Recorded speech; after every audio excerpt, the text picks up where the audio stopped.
E é isso. Uma boa noite, né? Para quem estiver acompanhando a gente. Hoje é o nosso terceiro encontro, né? Terceiro encontro dos nossos colóquios hegelianos, né? Um bate-papo que a gente tem mensal, né? Com pesquisadores da filosofia de Hegel aqui no Ceará, no Nordeste em geral. Principalmente para a gente fazer esse incentivo, esse estímulo, né? E também divulgar as pessoas que estão pesquisando a filosofia de Hegel e do idealismo alemão. E hoje a gente tem a honra, né, de ter conosco nosso amigo, o professor José Aldo Camurça, né, que é professor no IF Sertão, em Serra Talhada, em Pernambuco. E, primeiramente, boa noite, Aldo. E eu queria que você falasse um pouco, se apresentasse, para Uhum. que a gente começasse um pouco a nossa conversa. Bom, boa noite aos seguidores do canal, como também quem está acessando as páginas desse mundo das redes sociais. Muito obrigado, Francisco, pelo convite. É um prazer sempre estar conversando, dialogando com os colegas da área de filosofia, mesmo nesses tempos tão, entre aspas, sombrios, obscuros, né, de ataques na educação e críticas à atuação do professor. E ainda mais nesse mês, não sei se os colegas que estão assistindo essa nossa conversa estão sabendo, é o mês que se comemora o Dia do Filósofo, né? Que passou agora no domingo passado, dia 16. E essa iniciativa, Francisco, de estar convidando pesquisadores da área do hegelianismo, né, da área da filosofia hegeliana, é muito interessante e que a gente possa promover cada vez mais esses encontros, né, mesmo sendo à distância virtual, sinta-se abraçado, e aos demais que estão assistindo também, e a gente fique à vontade para a gente começar aqui a debater, discutir um pouco sobre filosofia, né, por que não? Beleza, e além dessa data, né, do Dia do Filósofo e das filósofas, né, a gente tem que É, lembrar que a filosofia não é apenas a produção, né, do gênero masculino, mas as mulheres, né, em geral, e todas as mulheres negras, né, especialmente, é, as trans e todos que, né, fazem filosofia, a gente tem que, já que a gente falou em do filósofo, né, é o dia do filósofo, da filósofa, dia das trans, das filósofas negras, né, todo o pessoal que hoje luta, né, por dar uma visibilidade do que durante muito tempo, né, foi negada a todos os que fazem a filosofia, né? Eminentemente tinha sido, né, feita por homens e tal, mas a coisa felizmente está mudando. E também lembrar que esse mês, né, eu acho que na próxima semana é o aniversário de Hegel, né? 27 de agosto, né?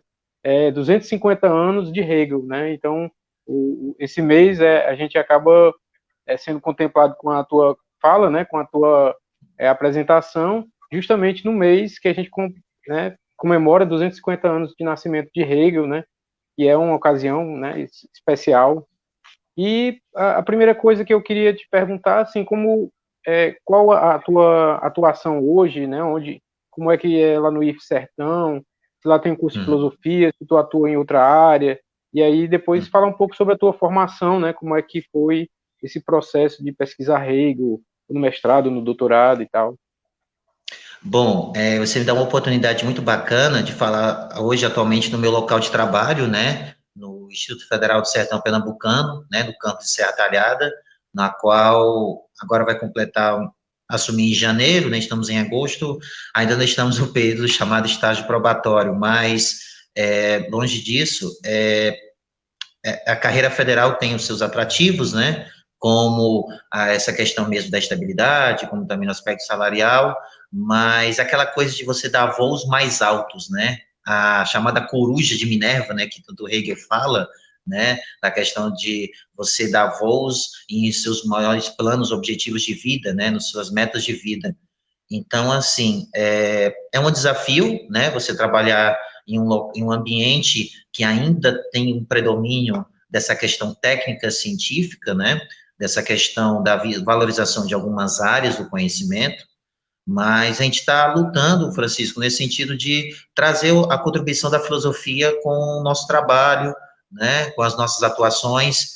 Então, logo de cara, já chamo, assim, a observação de que a gente já está com alguns projetos encaminhados nesse ano, projetos de extensão, projeto de pesquisa, que foi aprovado agora recentemente, lá no campus de Serra Talhada. Aliás, eu fui o único, não, teve outro professor, né, porque abriu uma vacância, né, o classificável, mas de classificado foi o único projeto que eu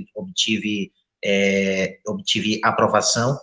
E a gente vai falar um pouco sobre, com certeza, as nossas pesquisas, né, sobre os autores que a gente trabalhou, tanto no mestrado quanto também no doutorado, mas logo para já dando spoiler, vamos dizer assim, o autor do nosso projeto de pesquisa foi aprovado no campus, foi o reconhecimento em Axel Honneth, por incrível que pareça.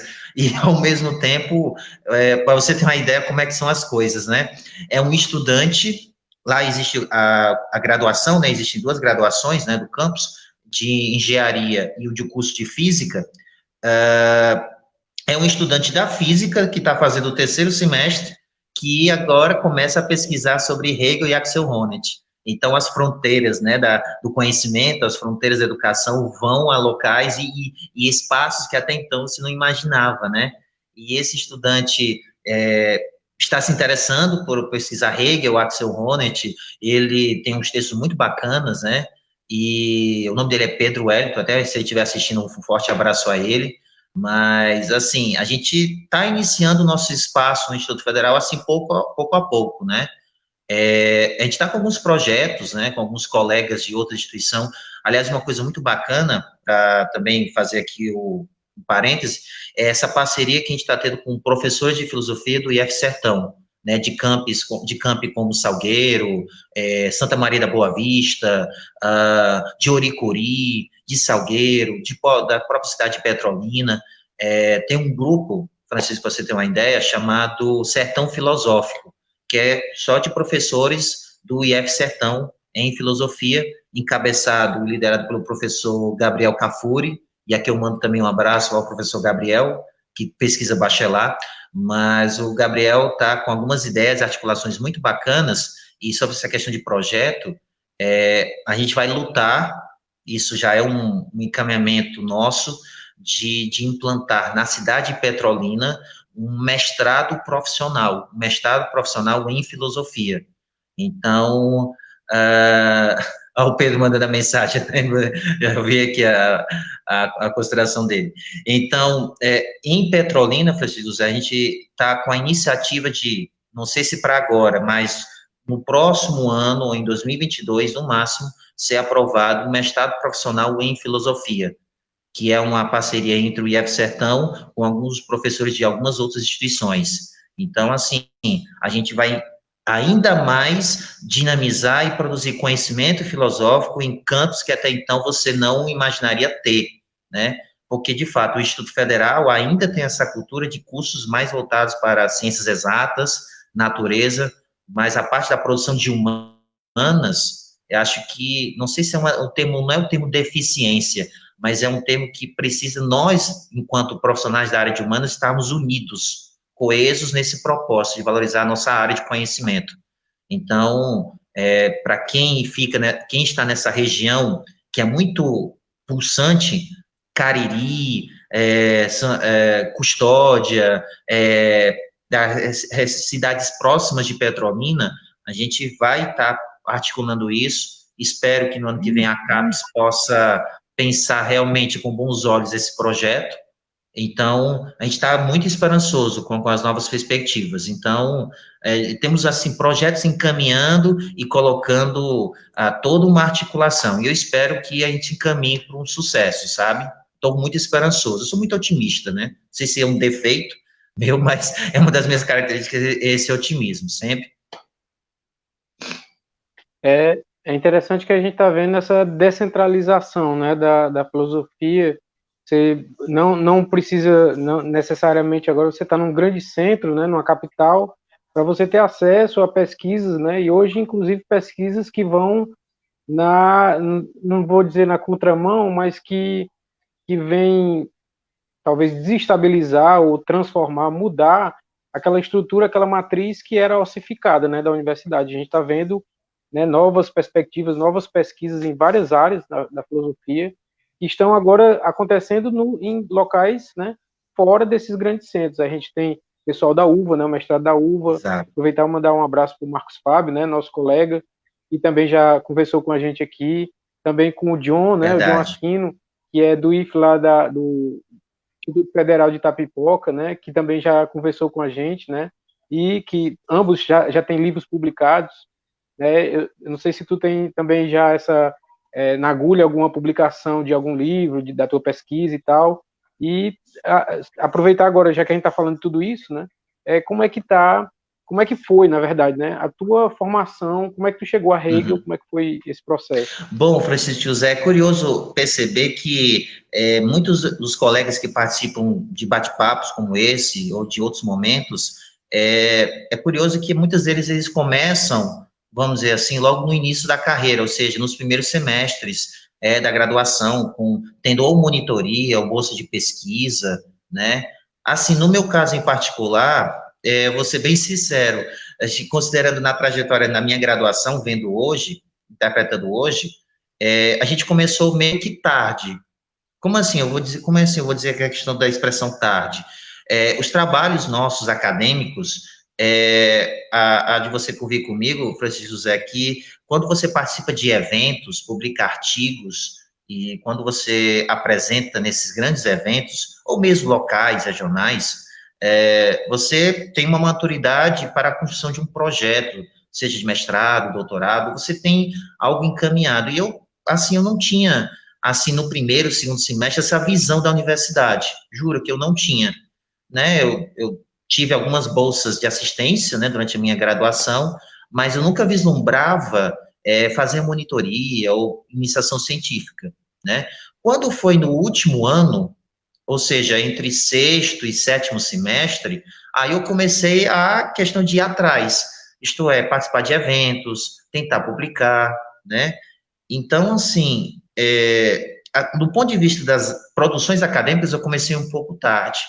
Aonde aparece Hegel, né, o tema da tua pergunta, foi uma daquelas aulas da graduação, até mando um abraço ao professor Eduardo Chagas, que ele foi meu orientador, a gente vai falar muito, acho que eu vou falar um pouco o nome dele muito aqui no nosso bate-papo, nas aulas de filosofia política do Eduardo, sabe, Francisco José? Foi naquelas aulas dele que ele dá na graduação, que eu estava, acho que na fase, se eu não me engano, no quarto ou quinto semestre de curso, e eu comecei a perceber alguma articulação de algum autor, sabe? Eu não sei se eu me interessava por Marx ou por Kant, aquela indefinição de qualquer estudante, né? Então, quando ele começou, o Eduardo, a apresentar Hegel nas aulas dele, me interessou. Aí comecei a fazer os famosos fichamentos que ele sempre passa da disciplina dele. Então, isso me motivou a começar a pesquisar Hegel, né? E é tanto que um dos textos que ele trabalhava sempre na aula, que era o texto do Tadeu Weber, o chamado Hegel, Estado, Liberdade e História, que foi fonte da minha monografia, uma das fontes, como também fonte da minha dissertação, o Eduardo ele fazia uma interpretação peculiar sobre aquela trajetória da filosofia do direito, né? Da parte do direito abstrato, da moralidade subjetiva ou da moralidade objetiva.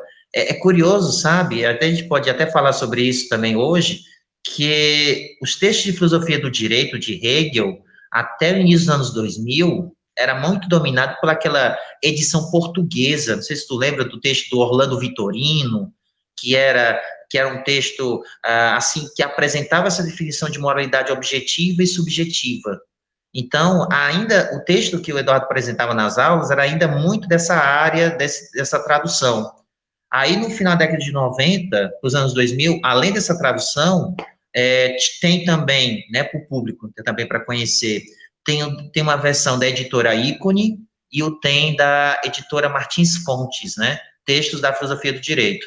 Eu tive acesso ao texto do Martins Fontes, e quando eu estive no mestrado, o mestrado foi em 2009 até 2011, eu só vou pegar aqui o texto só para mostrar, tá? Porque a gente tem que fazer também não sei se tu consegue ver, José, esse texto, consegue ver? Consegue? Consigo. Pois é. É curioso que estamos em 2020, essa tradução aqui comemora esse ano 10 anos. 10 anos da versão mais atualizada do texto da filosofia do direito, que foi fruto de um esforço de vários profissionais, né? Danilo Vaz Curado, Admir Vavaresco, o Cousen, Paulo Paulo Roberto Menezes. Cousen, tem aqui Acho que era um tem projeto aqui do Paulo também Menezes do também, né? Paulo Menezes, uma introdução do Paulo Menezes, né? Então, esse texto aqui da filosofia do direito, que esse ano completa 10 anos dessa publicação da obra, me deu muita base para a minha dissertação, me ajudou bastante, né? No sentido de que os termos estavam muito mais próximos, palpáveis, à linguagem que a gente utiliza das aulas, né? Como também do dicionário hegeliano, vamos dizer assim, né? Das categorias hegelianas, né? Então, foi na graduação, assim, E, por acaso, assim, Aldo, por acaso intencionado, né? se eu não me engano, tem uma versão também, eu acho que a introdução e prefácio do Marcos Lutz Miller, né? Só que parece que não foi, eu acho que não chegou até o final, era em cadernos, né, que foi sendo publicado, mas a gente não sei se teve uma publicação específica com o texto completo, né? Você se refere a esse textinho aqui, né, do Lutz Miller, né? Aqui, ó. Eu tive aqui, eu peguei aqui uns textos aqui em casa e para também mostrar para os ouvintes, né, de que essas obras nos ajudaram, né, um pouco na nossa formação. Esse do Lutz Miller me deu uma clareada muito na articulação que ele faz sobre o direito abstrato, né? Porque, assim, é curioso notar que o nosso trabalho na monografia foi diferente em relação ao mestrado que, por sua vez, o doutorado, né? Por exemplo, na monografia, e também é curioso ver que a monografia não foi minha intenção fazer, foi uma construção, assim, por acaso, porque em 2007, Francisco José, eu tentei um mestrado pela primeira vez, e não fui aprovado, não obtive aprovação, e eu fiquei muito chateado, arrasado, porque aquela garra, né, de você estudar, estudar e aproveitar as chances da universidade, e aí, quando você não consegue, você às vezes se frustra, né?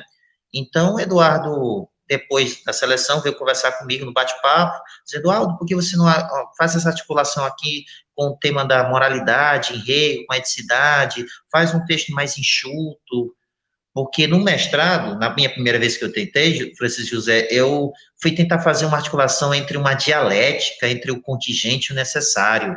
Até me lembro do tema da primeira seleção, vendo hoje, o texto não estava bom. Não estava bom.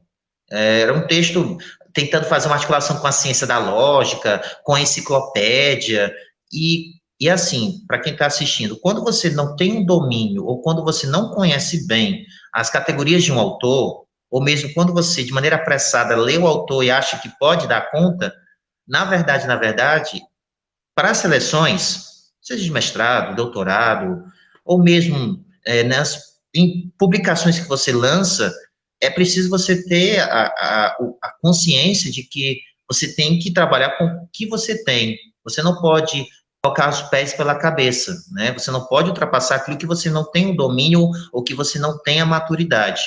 E eu vendo hoje, Francisco José, em 2007 eu não tinha essa maturidade para logo conseguir um resultado de êxito, entende? Então, vendo hoje, eu reconheço de que o texto não estava bom, era preciso nós aprofundarmos mais em relação aos termos hegelianos. E, então, assim, em Às vezes a 2008, gente eu fiz amplia, a né? monografia. Hã? Às vezes a gente amplia demais o escopo, né, da pesquisa e acaba ficando, né, muito panorâmica e acaba perdendo essa delimitação, né, que é fundamental, o recorte, né, para ficar do jeito que a pesquisa seja consolidada e traga, né, alguma novidade, traga, né.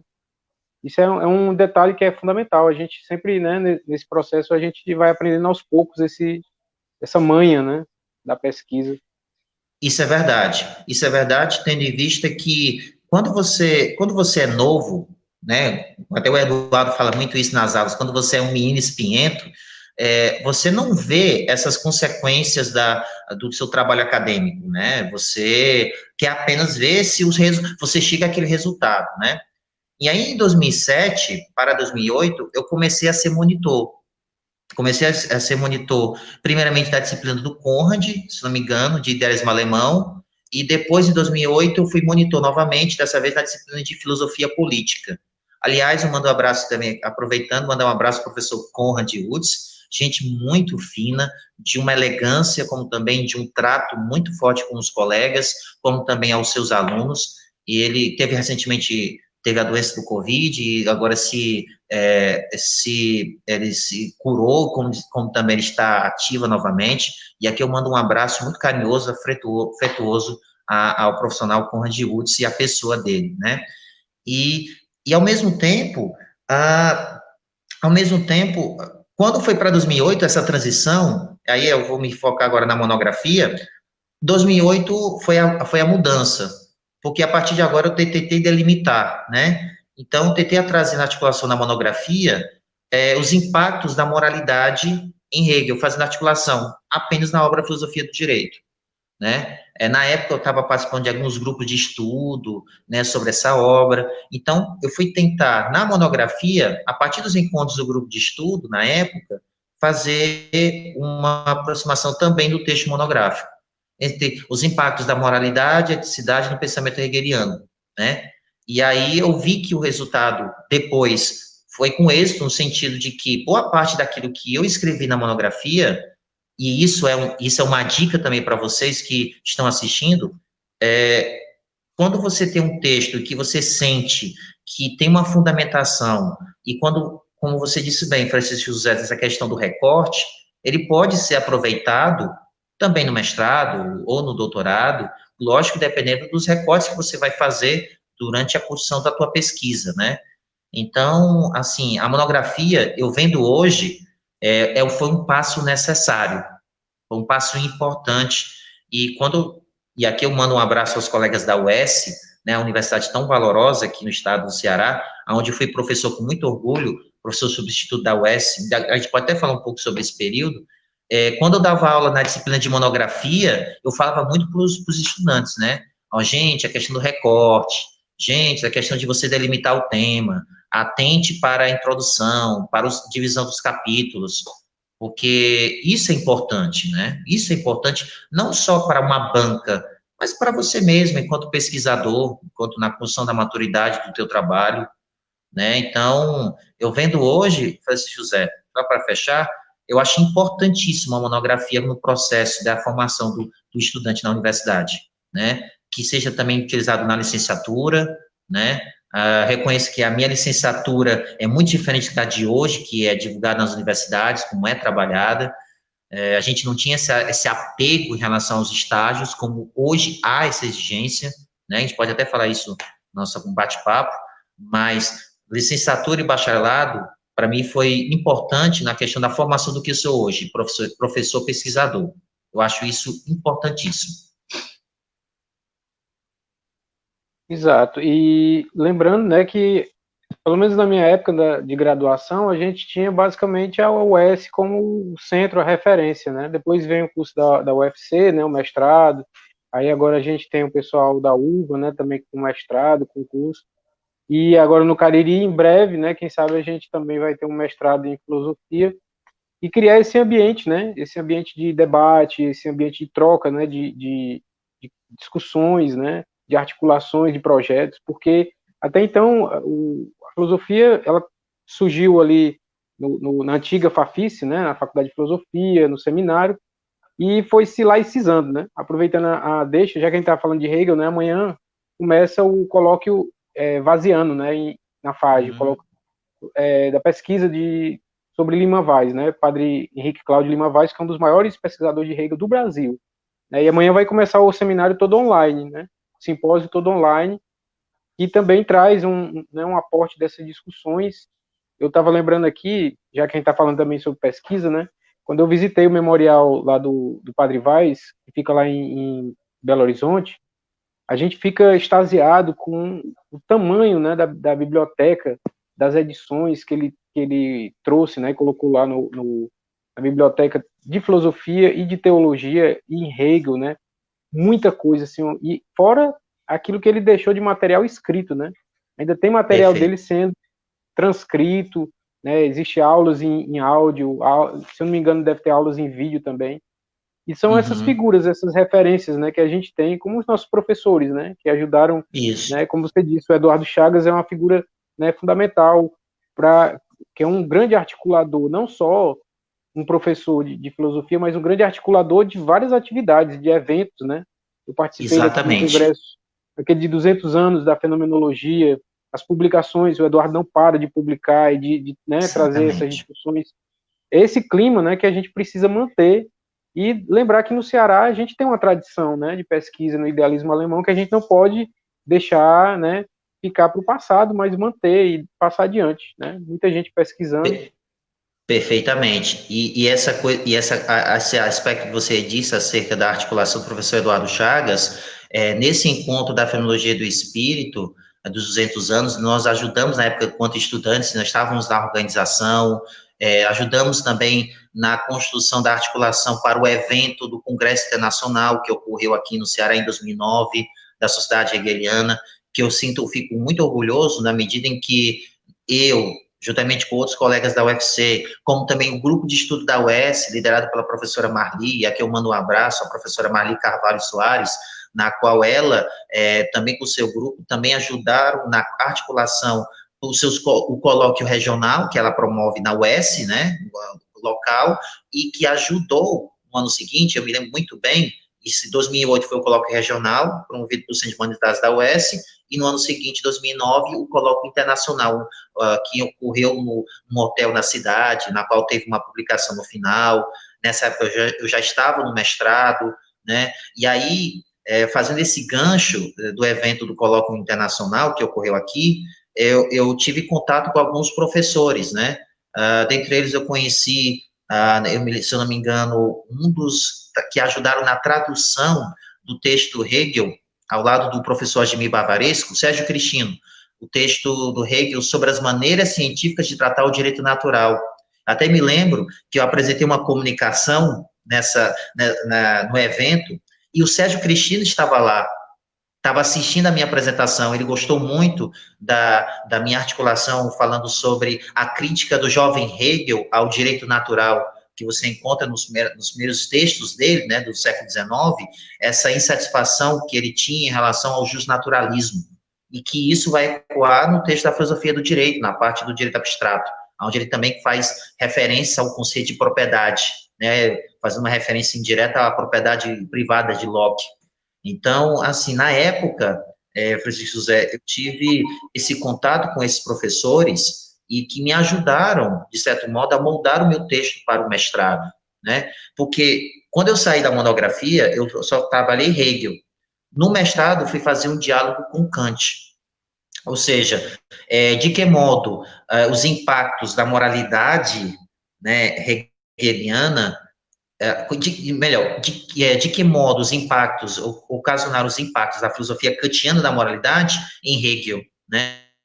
Até o tema da minha dissertação foi moralidade e eticidade, uma discussão entre Kant e Hegel, né?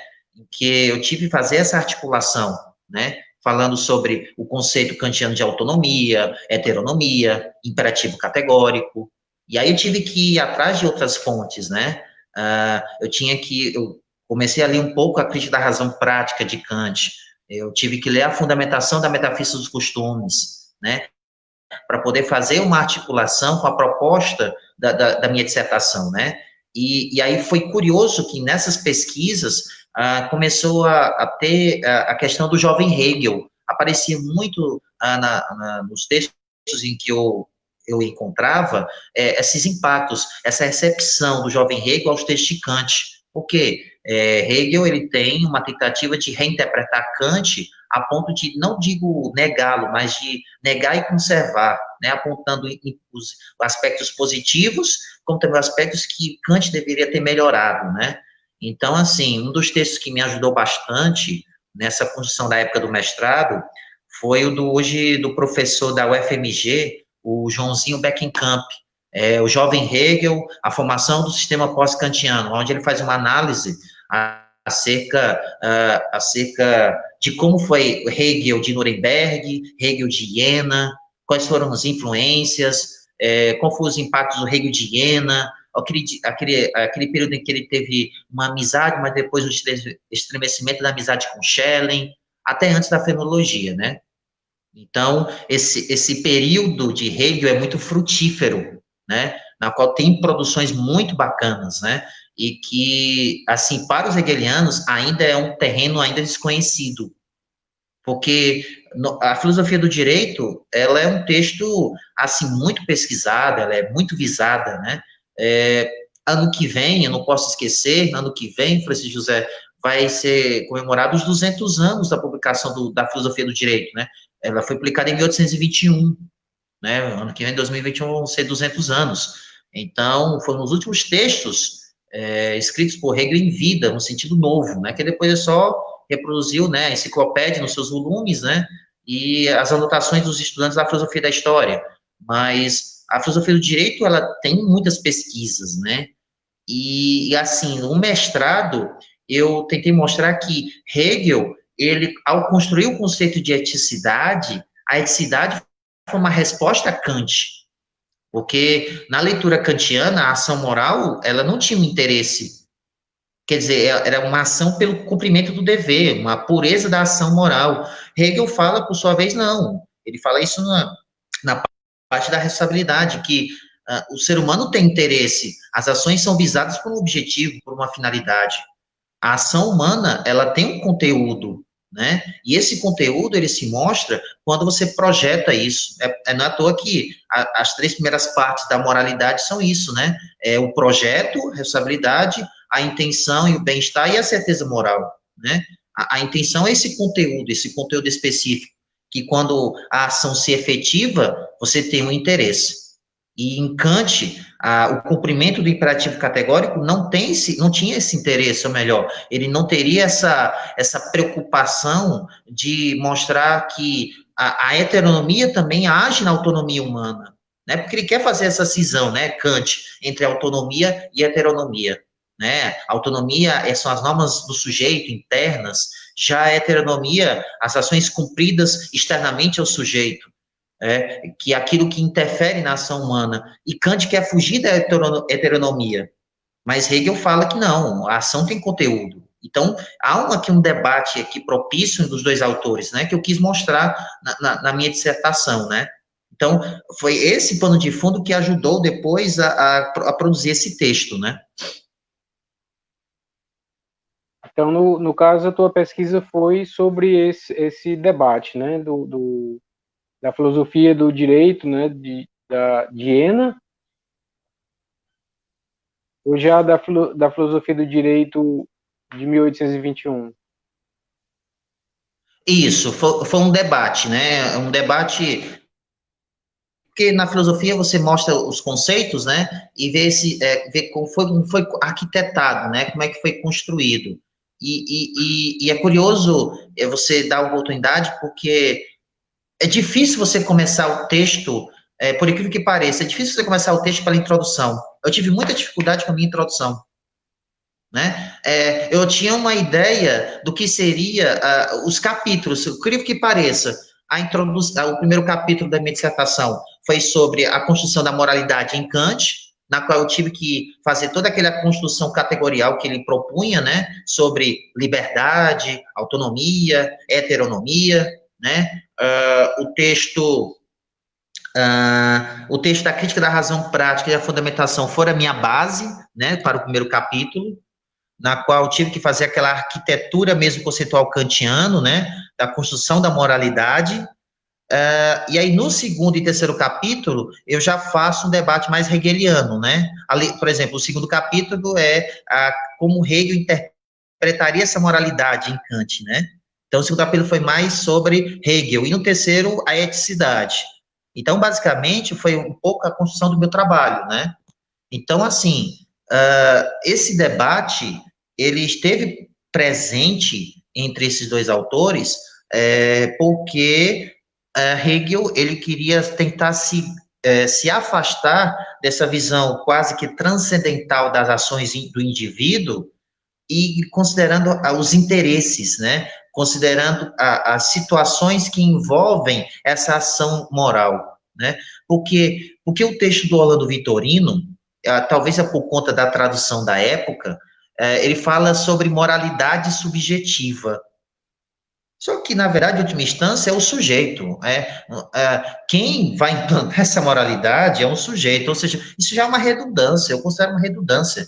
É uma redundância porque é o sujeito que é o senhor das suas ações, né? É tanto que no texto do Tadeu Weber, ele coloca que, no primeiro momento, o direito abstrato é a pessoa jurídica, né? A questão do direito da pessoa. Já na moralidade, seria o indivíduo. E na eticidade, é o cidadão. Que cidadão é esse? É o cidadão que tem uma família, que vive numa sociedade civil e que vive regido pelo Estado. Né? Os três momentos da eticidade: família, sociedade civil e Estado, o cidadão. Esse indivíduo, por sua vez, ele não está sozinho no mundo. Ele não é um sujeito que age por conta própria, uma autonomia, afastada das mediações da realidade. É pelo contrário, é um sujeito que, primeiro, tem interesse nas ações, né? É o projeto, só que esse projeto tem uma intenção, e quando esse projeto se efetiva, ele se satisfaz. O bem-estar é isso, quando vê a ação minha realizada, o em si e o para si, né, como o Hegel tanto fala. E quando você tem essa proximidade com outras pessoas que pensam em uma causa em comum, aí você tem a ideia da certeza moral, que seria, vamos dizer assim, a transição, ou o primeiro passo, antes de chegar na eticidade, né? Porque, assim, a ideia da filosofia do direito, Hegel quer mostrar a ideia filosófica que está por trás do conceito do direito. Ele não está preocupado em mostrar os impactos históricos, sociais do direito positivo, porque ele acha que existem as constituições da época dele, né? Ele fala sobre Roma na introdução, ele fala sobre melhor, ele fala sobre o direito romano na introdução, ele fala sobre o direito na época dele, né? Ele está preocupado mostrar os pressupostos para essa construção dessa ideia filosófica do direito. E para isso ele vai chamar como a liberdade. A liberdade é esse carro-chefe que vai se manifestar na leitura de Hegel, claro, né, na questão da questão do direito abstrato, na questão da moralidade e na questão da eticidade. Então, e essa discussão, esse impacto de Hegel, né, dessa discussão, desse debate, está presente na filosofia do direito, né, é isso que eu queria mostrar na minha dissertação, mas que o jovem Hegel ficou para um outro momento. Eu não enxerguei assim, melhor dizendo, eu não me aprofundei mais por conta justamente de que eu queria trabalhar moralidade, né? Eu poderia ter trabalhado com mais afinco, mas no doutorado eu consegui ter alguma coisa, eu consegui ter bases, né? Entendo. Inclusive, já que tu falou do jovem Hegel, né, aproveitando a deixa, que foi justamente a pesquisa de mestrado, e eu estou fazendo as correções e tal, para ver se daqui até o final do ano eu publico, né, o resultado da pesquisa, e lembrando que dia 27, já fazendo a propaganda, né, dia 27 de agosto, como é o aniversário do Hegel, eu resolvi também fazer uma aula online tratando justamente desse tema, os escritos da juventude, Ah, que legal. tem esse diálogo, né, constante com Kant, com Schiller, né, com a discussão sobre a moralidade, sobre a religião, sobre o fundamentalismo, né, que na verdade o conceito utilizado por Hegel é positividade.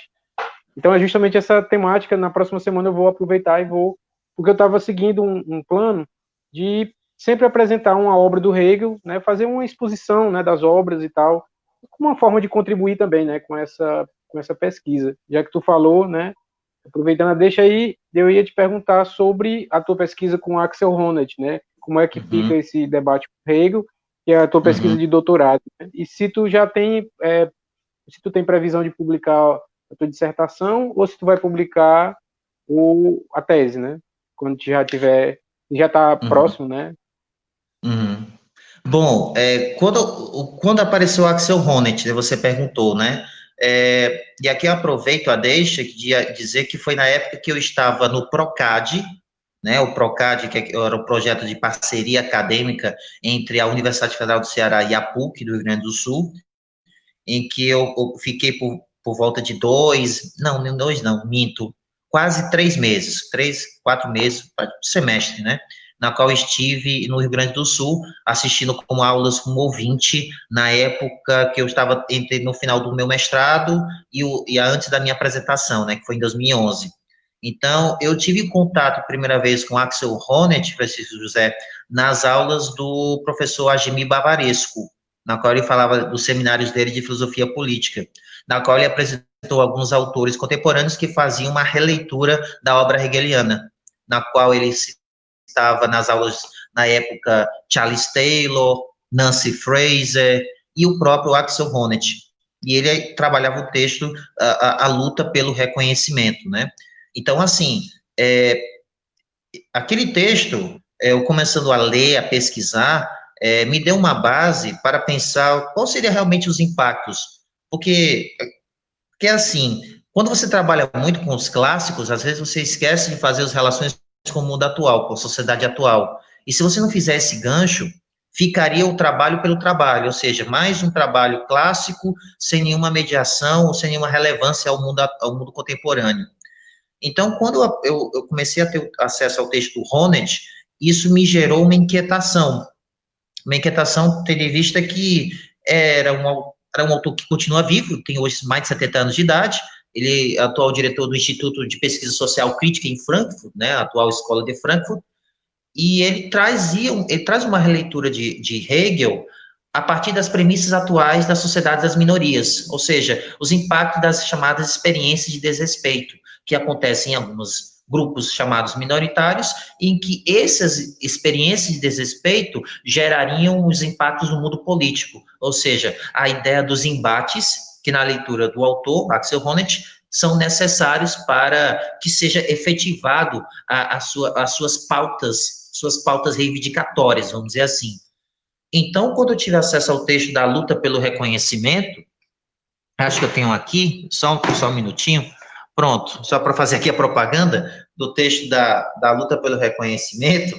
Então, quando eu tive acesso à obra, né, me gerou como eu te falei, uma inquietação, me gerou um despertar curioso. E esse despertar curioso me fez fazer articulação, por exemplo, na época, em 2011, eu publiquei um artigo pela revista Argumentos, que falava sobre o conceito de reconhecimento em Honneth. E foi a partir da publicação desse artigo, olha como é interessante, a partir da publicação desse artigo, eu comecei a tentar fazer um pretenso projeto de doutorado. Então, eu fiz o projeto de doutorado, isso foi durante o ano de 2012, né? Então, quando obtive a aprovação no final de 2012 para 2013, foi justamente esse tema, a filosofia do reconhecimento, um diálogo entre Hegel e Axel Honneth. Por quê?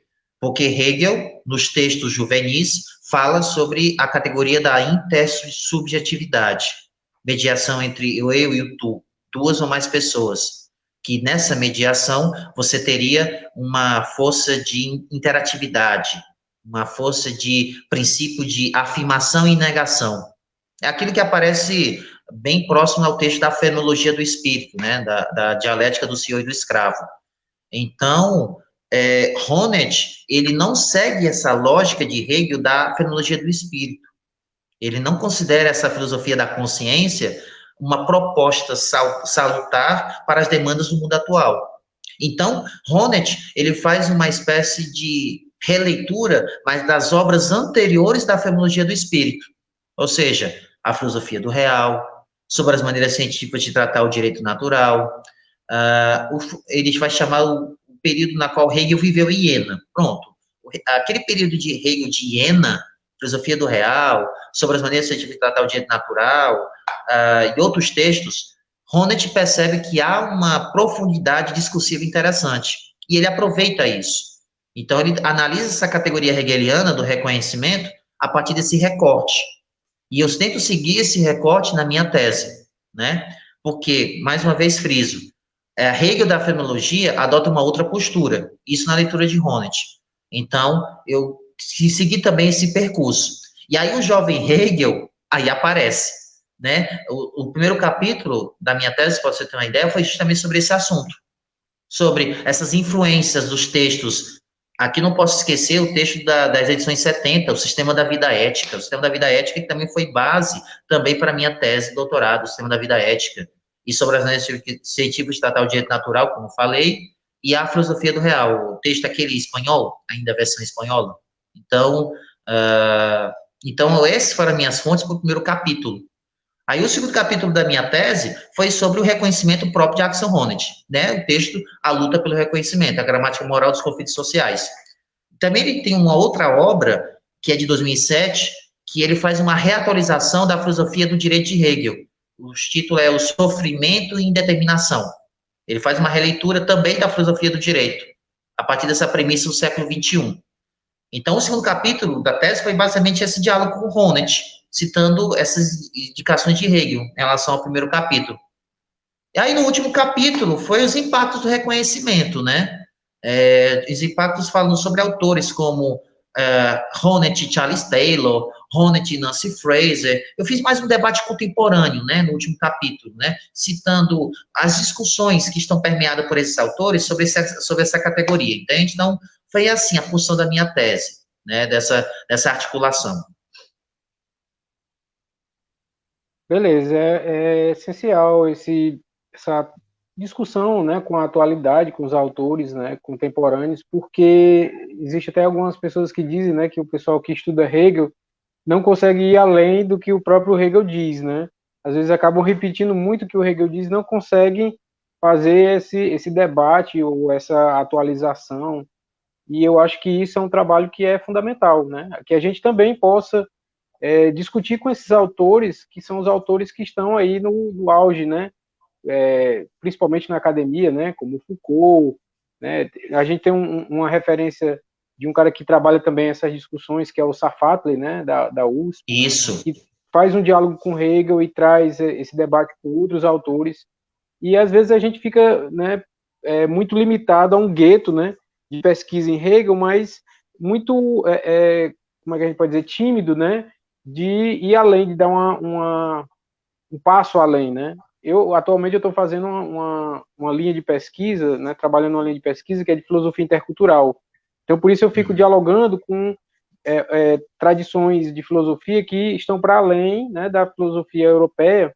E, no final das contas, sempre a gente esbarra em Hegel, porque Hegel é o autor que tem essa abertura, né, para as tradições, embora ele coloque sempre a tradição europeia como, né, aquela em que a razão se manifesta, né, na sua plenitude, mas ele também traz a filosofia oriental, ele discute com autores que a gente, em outras discussões, a gente nem escuta falar, né? Hegel fala dos sufis, fala dos pensadores da China, da Índia, quer dizer, é um autor que tem abertura para muita coisa, para muitas discussões, e a gente não pode deixar ficar, né, limitado apenas a uma discussão que, né, de certo modo, a gente já sabe qual é, né?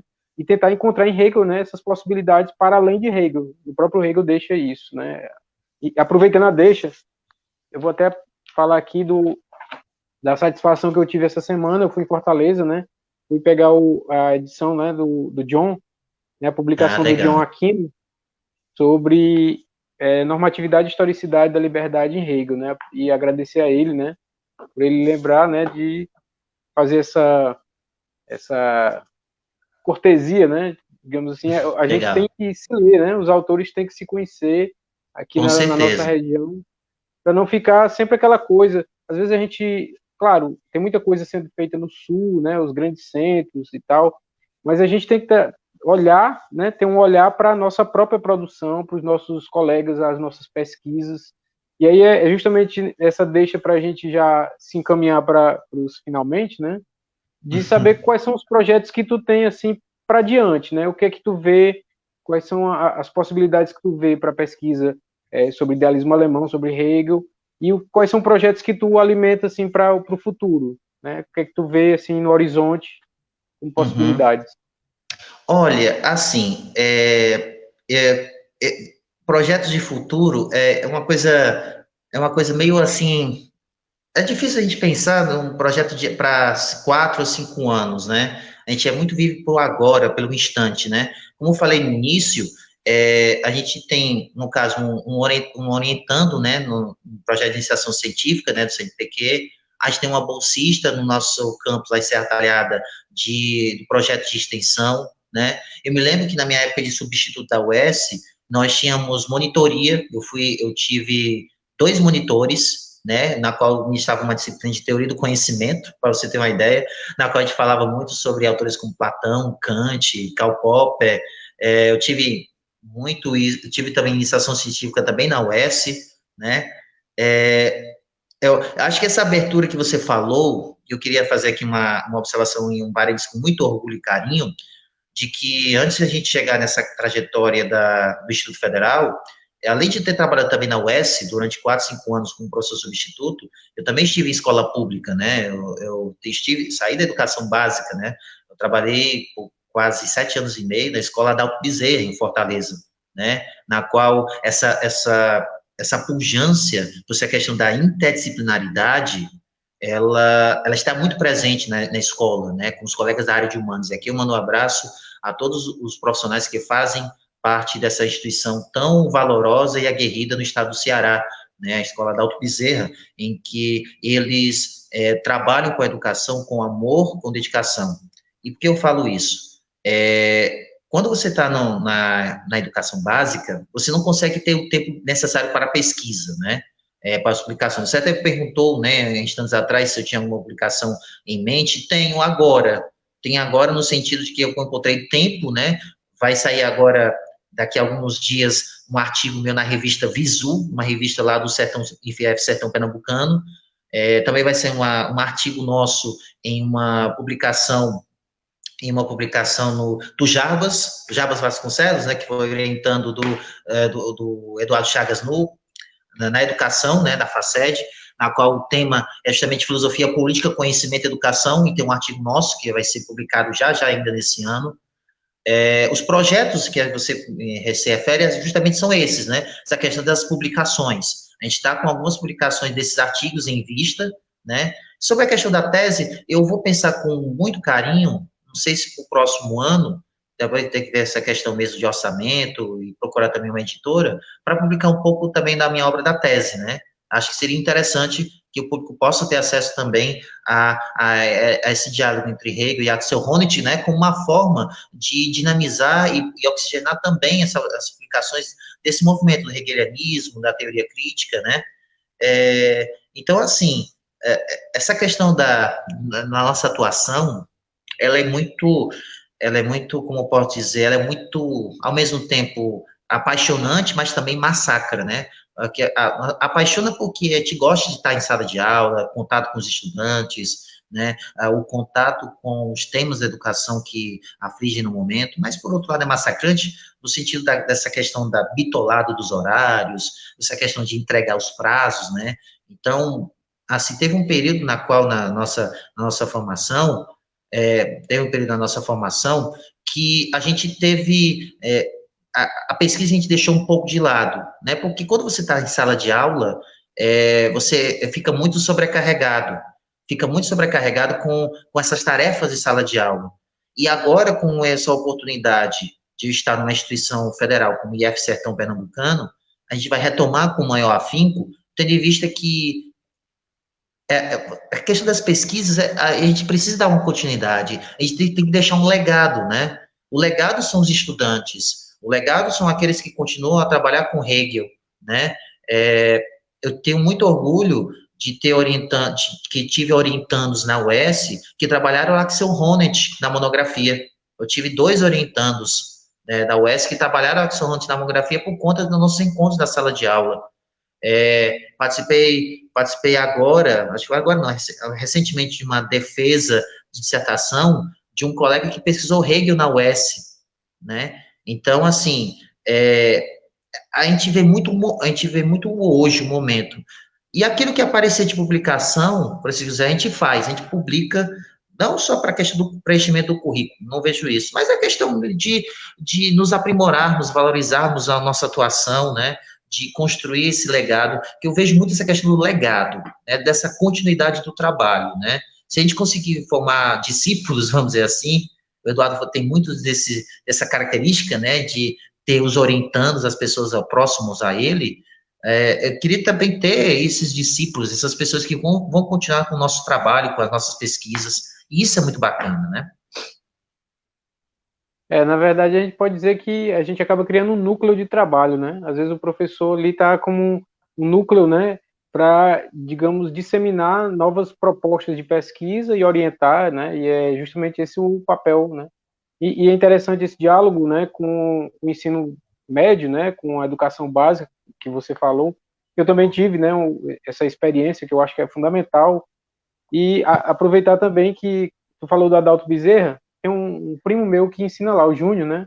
João Júnior é professor de história lá no Adalto Um Bezerra. abraço ao João Júnior e todos os profissionais que trabalham no Adalto Bezerra, que ele é atualmente coordenador PCA da área de humanas, e a gente bate muito na época das reuniões, essa interdisciplinaridade, esse diálogo entre as áreas de conhecimento, né? Como dizia um determinado professor, a prova, os conhecimentos, eles não se juntam com um grampo da folha da prova, né? É o diálogo entre as próprias questões, né? E isso tem que estar presente também na nossa atuação. A experiência que eu tive na educação básica, já foi incrível. E é incrível porque você amadurece, você constrói laços, pontes, né? Eu não me vejo na mesma minha atuação há 10 anos atrás ou há 6 anos atrás. A gente é um camaleão, uma metamorfose, né? E a experiência da sala de aula na educação básica, ela é incrível, ela é incrível. É pena que muitos não valorizam como deveriam valorizar esta área tão importante, né, no país, né? Não é só o ensino superior, não é só o ensino técnico profissionalizante, mas é uma rede, é um contexto, né? Começando a educação infantil até chegando ao ensino universitário, né? E a gente tem que fazer sempre essa defesa nos espaços que nos couber, onde a gente está, né? E lembrando que o Hegel passou por todos esses, né, todas essas instâncias, né? Ele foi professor, tutor, né, de Verdade. famílias, né, professor de educação privada, né, de certo modo, né, para tutoriar Tutor, ele famílias. foi tutor. Uhum.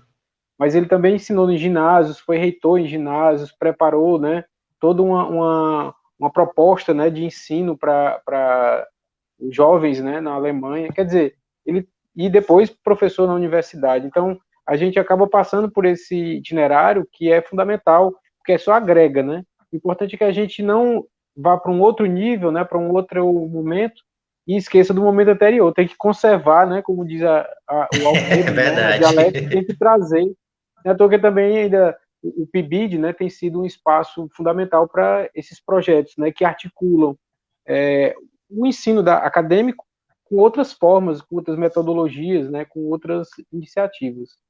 Bem, Aldo, eu acho que basicamente era essa a conversa que a gente, né, teve hoje. Eu queria agradecer a tua disponibilidade, né, de poder fazer essa troca de experiências, de ideias e tal.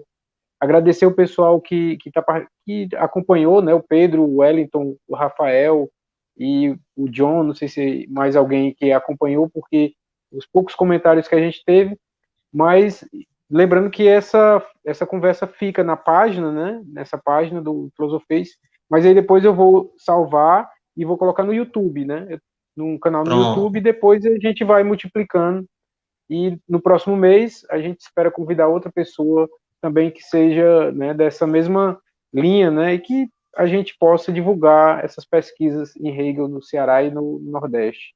Se tiver mais alguma coisa para complementar, uma fala, né, final, fica aí à vontade. Não, só quero agradecer, Francisco José, pelo espaço na divulgação das ideias. Queria parabenizar também por essa iniciativa, que possamos multiplicar mais a Hegel nas várias diversas áreas e que as pessoas possam se sentir à vontade de conhecer este autor tão importante, né? E também a gente tem nossas redes sociais, quem quiser nos seguir no Facebook, no Instagram, @aldo.filósofo, que a gente também está postando temas, assuntos de filosofia. A gente está começando, engateando aos poucos nas redes sociais, mas a gente quer contar sempre com essa interação, parceria de vocês. E no mais, eu agradeço pelo convite mais uma vez, e o que você precisar, estamos aí para construir esses laços de parceria, tá? Pode contar sempre com a gente. Beleza, espero que quando a gente passar, né, esse momento, voltar às aulas e tal, quando tiver tudo ok, vou dar uma passada lá pela Serra Talhada, né, para falar um pouco de Hegel no sertão, né, conversar com o pessoal e ver Fique como à é que funciona vontade. lá. Fique à vontade, sinta-se à vontade, viu? Pois é isso, um abraço, Aldo, e até um outro momento, né, que a gente possa, de repente, a ideia é que futuramente a gente possa reunir todo mundo e fazer um momento, né, de troca, um colóquio, né, com nossos colegas, e eu espero que no próximo ano a gente possa fazer esse momento, assim, um colóquio hegeliano no Ceará, com os principais pesquisadores, né, para a gente fazer esse grande intercâmbio, né, essa articulação de ideias, que é fundamental. E Sem aí, dúvida. eu agradeço mais uma vez e convido o pessoal para quando, né, no próximo mês, a gente vai, né, fazer um outro bate-papo, ainda vamos ver com quem a gente vai conversar, né, mas é isso. Boa noite a todos, né, fiquem em paz, né, fiquem bem e até E é mais. isso.